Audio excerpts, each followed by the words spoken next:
हमारा भारत दुनिया में अकेला ऐसा देश रहा है जहां शिक्षा को कभी पैसे से नहीं जोड़ा गया। शिक्षा हमेशा से ही देश में निःशुल्क रही। अगर शिक्षा पैसे से जुड़ती तो सुदामा कभी श्री कृष्ण के साथ पढ़ते गुरुकुल में, क्योंकि सुदामा के पास तो कुछ भी नहीं था, श्री कृष्ण के पास तो सब कुछ था। श्री कृष्ण करोड़पति थे, सुदामा तो रोडपति थे।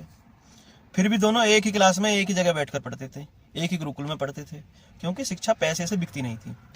जिस देश में शिक्षा कभी बिकाऊ ना रही हो, उस देश में आज देख रहे हो शिक्षा का क्या हाल है, कितना बड़ा व्यापार बन चुका है।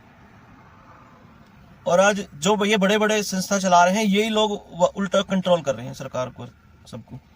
उन पे किसी की नहीं चल रही, मनमर्जी फीस ले रहे, मनमर्जी ड्रेस से लेकर हर चीज के लिए बाध्य कर दिए हैं लोग कि तुम्हें स्कूल से ही लेना है सब कुछ। हमें यह बदलना है। ज्ञानी व्यक्ति गरीबों के घर में भी पैदा हो सकते हैं, जरूरी नहीं है कि अमीर के घर में ही हो तो वह वंचित रह जाए कि सिर्फ इसलिए कि उसके पास पैसे नहीं है। हिंदुस्तान में हर ऐसा व्यक्ति के पास जिसके पास पैसा नहीं है, उसके भी बच्चे को इंजीनियर, डॉक्टर, चार्टर्ड अकाउंट बनने का उतना ही अधिकार है जितना कि किसी करोड़पति के बच्चे को है। तो ये कब पॉसिबल है? ये सिर्फ पॉसिबल जब है जब शिक्षा को इक्वल दिया जाएगा कि चाहे जो भी हो, सरकार की जिम्मेदारी है, एक राजा की जिम्मेदारी होती है कि उसके जो आने वाली जनरेशन है उसको कितना बड़ा महत्व है। और ये विकास के अगर पथ पे हमें जाना है तो यही बच्चे हैं जो कल को देश को भविष्य गढ़ेंगे। पर या बात से उल्टी तरफ ही लेकर जा रहे हैं।